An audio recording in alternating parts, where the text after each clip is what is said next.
Mambo ya kuzingatia unapojitafuta. Na ni jambo la kawaida kwa kila mwanadamu ambaye anapambana kwenye haya maisha kupitia changamoto tofauti tofauti kwenye maisha yake. Lakini kwa bahati mbaya changamoto hizi kuna namna zinaweza zikakuimarisha, lakini kwa upande mwingine changamoto hizi zinaweza zikakudidimiza na ukajikuta unaanza upya. Sasa ni mambo gani ya msingi ambao unaweza ukafanya yakakusaidia uweze kufanya vizuri hasa unapokuwa katika hatua ya kujitafuta? Jambo la kwanza na la msingi sana ambalo inatakiwa uzingatie unapokuwa katika harakati za kujitafuta, inabidi uhakikishe unaelekeza nguvu zako kwenye kitu kimoja. Ni kweli pengine mwaka unavyoanza unaweza kuwa na malengo mengi ambayo unakuwa umejiwekea na unapanga kuyatimiza ndani ya huo mwaka husika. Lakini sambamba na haya malengo ambayo utakokuwa umeyaweka, huwezi ukatekeleza kwa pamoja. Lazima kila lengo utaliwekea muda wake. Muda wa kuanza lakini pia muda wa ukomo. Kwa hiyo jambo la msingi ambalo inabidi uzingatie ni kwamba unapokuwa katika hatua za kujitafuta, elekeza nguvu zako kwenye kitu kimoja. Hii itakupa nguvu ya kufanya jambo lako kwa ufanisi na ukalikamilisha pasipokuwa na changamoto ya aina yoyote.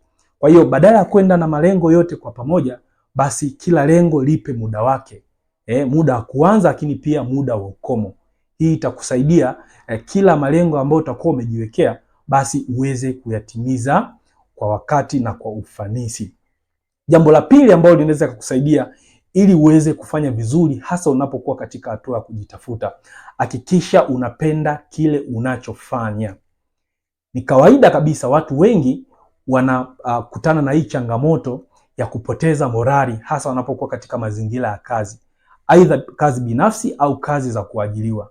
Sasa kuna njia moja ambayo ni nzuri sana ambayo inabidi uelewe ni kwamba unapokuwa unadili na kazi fulani, jitahidi kuipenda ile kazi hata kama haikuwa ni chaguo lako.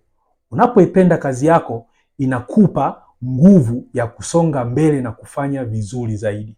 Kwa kipindi hicho jitahidi uipende hiyo kazi ili sasa iweze kukupa morali na nguvu za kufanya zaidi. Unapopenda kile unachokifanya, basi unakuwa umejiweka kwenye nafasi ya kufanikisha malengo yako ambayo unakuwa umejiwekea kwenye maisha yako. Hilo ni jambo la pili.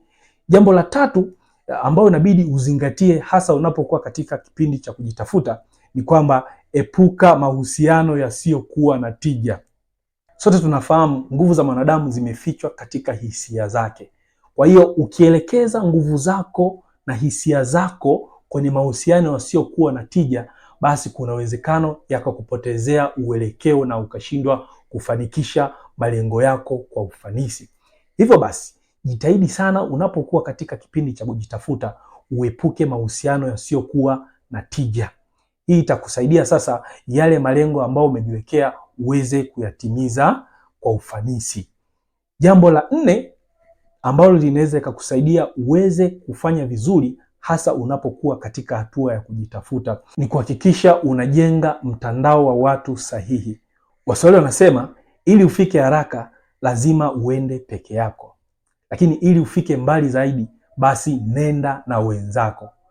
Ili uweze kufanikisha malengo yako ambayo umejiwekea, basi jitahidi kujenga mtandao wa watu sahihi. Watu sahihi ni watu gani?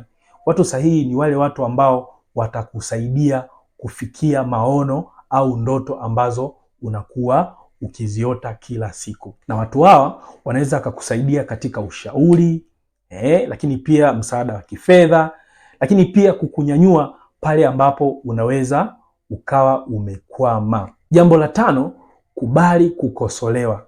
Kumbuka, unapokuwa katika hatua ya kujitafuta, utakutana na watu wenye ujuzi na uelewa tofauti tofauti.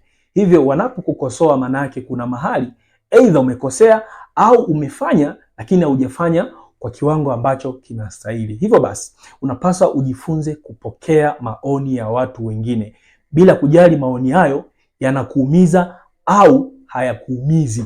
Kwa sababu watu wanapokukosoa maana yake watakutengenezea mazingira ya wewe kufanikisha malengo yako kwa ufanisi. Hilo ni jambo la msingi sana ambalo inabidi uzingatie hasa unapokuwa katika kipindi cha kujitafuta. Jambo la 6, unapokuwa katika hatua ya kujitafuta, jitahidi sana kuto kufuata mkumbo. Maana yake ni nini? Unapokuwa katika hatua ya kujitafuta, jitahidi sana kufanya vitu kwa kulingana na spidi yako. Usiige kwamba mtu fulani amepata fedha pengine kwa sababu alitumia njia fulani fulani, basi na wewe unafuata zile njia, zitakupoteza. Kumbuka, kila mmoja ana uwezo wake binafsi ambao amepewa, ambao ni uwezo asilia, na uwezo huu asilia unamsaidia kufanikisha yale mambo ambayo anatamani kuyafanya kwenye maisha yake. Hivyo wewe tumia zile njia ambazo unaona ziko ndani ya uwezo wako, na hii inaweza ikakusaidia sasa ili uweze kufanikisha ndoto zako ambazo unakuwa umejiwekea kwenye maisha yako. Jambo la 7 ambalo linaweza ikakusaidia ili uweze kufanya vizuri hasa unapokuwa katika kipindi cha kujitafuta, jitahidi usiishi kwa kujilinganisha na watu wengine. Kumbuka, unapojilinganisha na watu wengine unajiondolea ule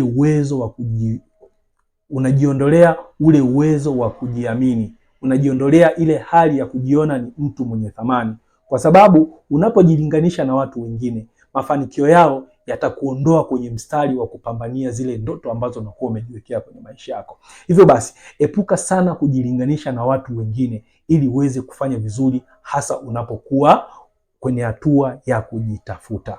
Hayo ni mambo machache ambayo yanaweza kukusaidia ili uweze kufanya vizuri hasa unapokuwa katika hatua ya kujitafuta.